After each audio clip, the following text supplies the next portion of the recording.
ಬಹಳಷ್ಟು ಜನಕ್ಕೆ ಕುತ್ಕೊಂಡು ಮಾಡಕ್ ಕೆಲಸ ಇರಲ್ಲ, ಅದಕ್ಕೆ ಸೋಷಿಯಲ್ ಮೀಡಿಯಾದಲ್ಲಿ ಏನೇನೋ ವದಂತಿಗಳನ್ನು ಹಬ್ಬಿಸ್ತಾ ಇರ್ತಾರೆ. ಅದೇ ರೀತಿ ಹಿರಿಯ ನಟ ದೊಡ್ಡಣ್ಣ ಅವರು ಇನ್ನಿಲ್ಲ ಅಂತ ವದಂತಿಯನ್ನು ಹಬ್ಬಿಸ್ಬಿಟ್ಟಿದ್ರು. ಅದಕ್ಕೆ ದೊಡ್ಡಣ್ಣ ಸ್ಪಷ್ಟನೆ ಕೊಟ್ಟಿದ್ದಾರೆ, ನಾನು ಆರೋಗ್ಯವಾಗಿದ್ದೀನಿ ಅಂತ ಸ್ಪಷ್ಟನೆ ಕೊಟ್ಟಿದ್ದಾರೆ.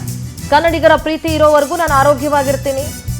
ಯಾರೋ ಕಿಡಿಗೇಡಿಗಳು ಇಂಥ ಪೋಸ್ಟ್ ನ ವೈರಲ್ ಮಾಡಿದ್ದಾರೆ.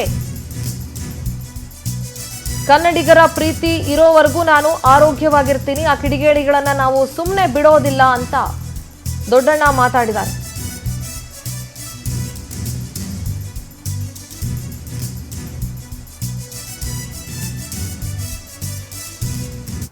ಕನ್ನಡ ನಾಡಿನ ಎಲ್ಲ ನನ್ನ ತಂದೆ ತಾಯಿಗಳಿಗೆ ನಿಮ್ಮ ದೊಡ್ಡಣ್ಣನ ಭಕ್ತಿಪೂರ್ವಕವಾದಂತಹ ನಮಸ್ಕಾರಗಳು.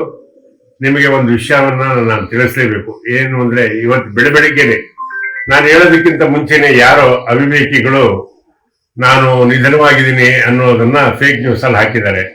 ಅದು ಶುದ್ಧ ಸುಳ್ಳು, ಶುದ್ಧ ಸುಳ್ಳು, ಶುದ್ಧ ಸುಳ್ಳು. ನಾನು ಆರೋಗ್ಯವಾಗಿದ್ದೀನಿ, ನೆಮ್ಮದಿಯಾಗಿದ್ದೀನಿ. ಹಾಗಾಗಿ ಈ ವಿಷಯನ ತಮ್ಗೆಲ್ಲ ತಿಳಿಸ್ಬೇಕು.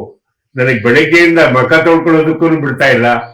ಎಲ್ಲ ನನ್ನ ಪ್ರೀತಿ ಪಾತ್ರರು, ನನ್ನ ಅಭಿಮಾನಿಗಳು, ನನ್ನ ಬಂಧು ಬಳಗದವರು, ನನ್ನ ಮಕ್ಕಳು ಮೊಮ್ಮಕ್ಕಳು ಎಲ್ಲ ಫೋನ್ ಮಾಡ್ತಾ ಇದ್ರು.